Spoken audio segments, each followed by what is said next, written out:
Hi people, for this 10 minutes I want to talk about ingredients. A lot of people, not like a whole lot, but a couple of people on BHM.com have asked me about how to make certain mixes. Not all of us are mixtresses or mixologists if you're a guy, and really it's a haphazard learning experience. You kind of stumble your way through it until you get the gist of it. So what I'm going to tell you is some ingredients for things that I myself use. You can run out and get them, or you can take them under advisement and keep them in the back of your mind for future references. First one is coconut oil. It is the main staple in most of my mixes. This is 16-ounce jar of coconut oil. This is made by Emerald Laboratories. You want your coconut oil to be clear and white. And the first thing you want to smell when you open the jar is coconut. If you smell anything else when you open the jar, it is refined or bleached and chemicals added to it, coconut oil. Don't put that stuff in your head. That's not real coconut oil. You can look in here. What color you see? All white. As you can see, my jar is half missing. I love my coconut oil. It's like my amla and olive. I love that too. Almost dropped it. So that's that. Next one is tea tree oil. This one's made by Hollywood Beauty. Tea tree oil is good for your scalp and your hair. Has vitamin E. It's a fungus fighter, and so I put it in most of my in the majority of my mixes because it is a fungus and antibacterial agent. It will act as a preservative and retard mold if you have some mixes running around that you don't know how long it's going to sit in your refrigerator. Cover them up. Use those little glad bowls with the lids on them. Add a couple drops of this, and you should not have any mold. Next ingredient is vitamin E oil. This is simple right here. I get this from Acme, right down the street. This is super ultra strength vitamin E oil. Has 20,000 IUs in it, which is more than enough. This is a 2 fluid ounce bottle. As you can see, this one is full. Let me show you the other one. I don't have it with me, but I can guarantee you it's just about empty. I use vitamin E oil in all of my mixes. All. Great stuff.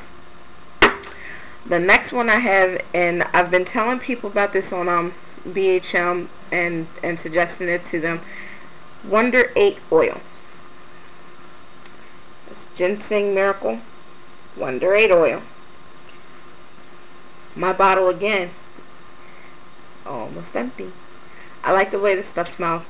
I use it as hot oil treatment, or I'll use Perfective Growth Oil right there. Perfective's Growth Oil. Almost the same, almost, but not quite. There are some things in here that are not in here. I like both. Most of this I use for my my vegetable glycerin and water mix, which is right here.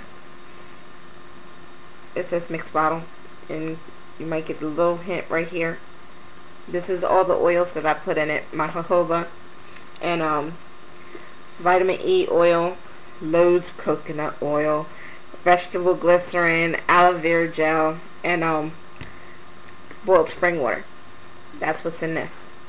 I spritz it in my hair, spritz it in my daughter's hair. Neither one of us has lost our hair so far. It ain't coming out. It ain't coming out. I'm telling you right now. It's not coming out. It's good. Next thing is jojoba oil. Told you I got lots of oils. This is jojoba natural. This is what it should look like in its natural state. If you get the clear, and there is a clear jojoba oil, that's fine. It's good. It's not refined so much, but it is, I think, cooked out a little. So I went with natural. I wasn't taking no chances. This is a 16-ounce bottle, and most of my things that you're going to see for the next couple ones anyway. Well, next one I got from Nature with Love, www.com, from Natures with Love, and I get my oils from there. I have sage oil, but it is sensitive to light. Sage is an essential oil, and it's light sensitive. It's volatile if light hits the bottle for too long, and if it's open into the air too long. And so I keep it in the cabinets that you see behind me, away from the light and dark, cool, dry place. So that's where that is. The next thing that I have that you will not see is in the refrigerator, and that is my aloe vera gel. And that is because it too is light sensitive. You let it sit out at room temperature, it will turn brown.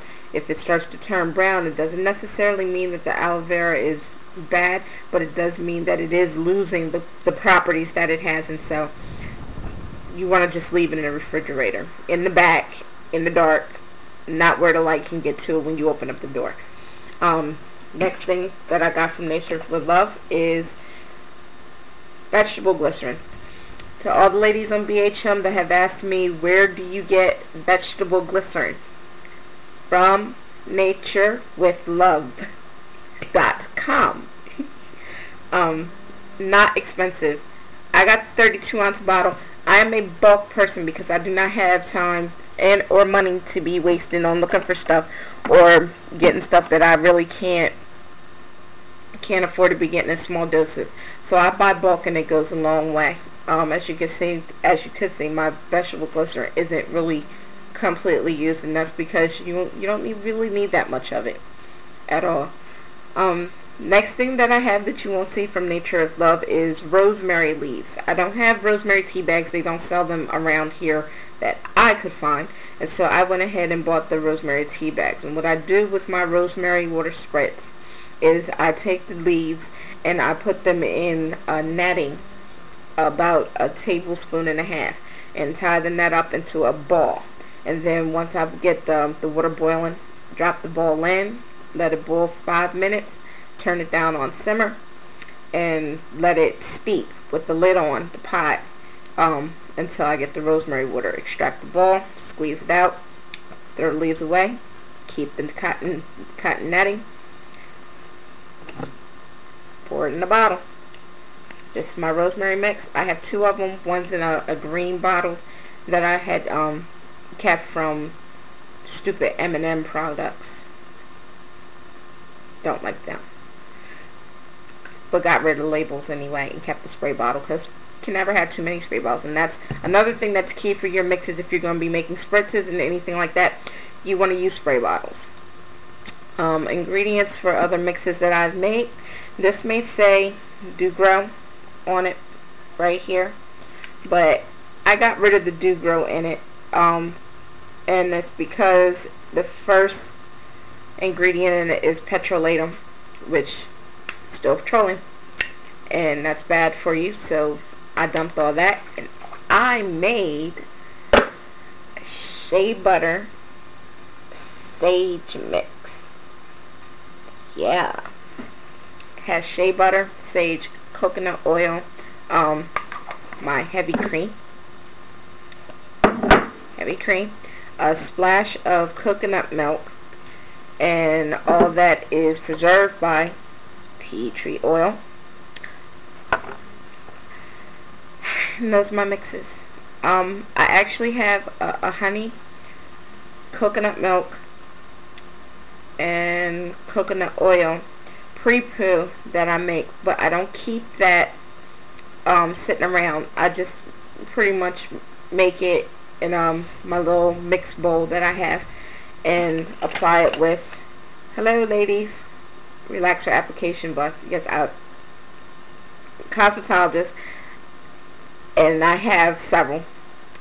This is one that's my favorite, and I'm nowhere without this or my bowl. I'll show you my honey real quick so you know that it doesn't have to be expensive.